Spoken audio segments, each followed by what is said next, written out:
ორთვიანი შეფერხების შემდეგ 13 ნოემბერს ზიკიმის სასაზღვრო გამშვები პუნქტის გავლით ღაზის ჩრდილოეთ ნაწილში სატვირთო მანქანები შევიდნენ.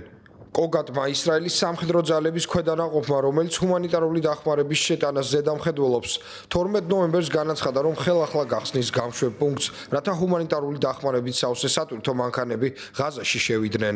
ეს გადასასვლელი პუნქტი ჩრდილოეთისთვის სასიცოცხლოდ მნიშვნელოვანია. თუმცა Associated Press-ის რეპორტიორის თქმით, სატვირთო მანქანების უმეტესობას დახმარების დაცვლად კომერციული საქონელი გადააქვს. ამავდროულად გაეროს გენერალურმა მდივანმა ანტონიუ გუტერეშმა 12 ნოემბერს ჟურნალისტებს განუცხადა, რომ გაერო მნიშვნელოვნად ზრდის ტერიტორიაზე ჰუმანიტარული დახმარების მიწოდებას. მიუხედავად იმისა, რომ გასულ თვეს ცეცხლის შეწყვეტის შეთანხმების ძალაში შესვლის შემდეგ ღაზის სექტორში შევიდა გარკვეული მარაგი, ეს არ იყო საკმარისი პალესტინელთა საჭიროების დასაკმაყოფილებლად. 13 ნოემბერს ისრაელმა განაცხადა, რომ ღაზაში მებრძოლებმა გადასცეს ერთი ადამიანის ცხედარი. გარდაცვლილი სავარაუდოდ ერთ-ერთი მძევალია. ისრაელის პრემიერ-მინისტრ ბენიამინ ნეთანიაჰუს ადმინისტრაციის განცხადებით, ცხედარი წითელი ჯვრის დახმარებით დაიბრუნეს.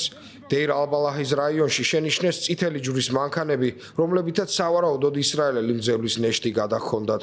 მას შემდეგ, რაც ისრაელსა და ჰამას შორის 10 ოქტომბერს ცეცხლის შეწყვეტის შეთანხმება ამოქმედდა, ისრაელს 24 მძევლის ცხედარი გადასცეს. თუ ისრაელი დაადასტურებს, რომ ეს ერთ-ერთი მძევლის ნეშტია, ღაზაში მხოლოდ 3 მძევლის ცხედარი გადარჩება. სანაცვლოდ ისრაელმა პალესტინურ მხარეს უკვე დაუბრუნა 315 პალესტინელის ნეშტი. ჯანდაცვის ოფიციალური პირების განცხადებით, რადგან დნმ-ის ანალიზის ჩატარების შესაძლებლობა არ აქვთ, იდენტიფიცირებული მხოლოდ 91-ია. ისრაელი არ აკონკრეტებს კიდევ რამდენი დაღუპული პალესტინელია მათთან, თუმცა ყოველ ჯერზე, როდესაც ღაზიდან ისრაელელი მძევლის ნეშტს გადასცემენ, სანაცვლოდ ისრაელი 15 ცხედარს უბრუნებს მათ.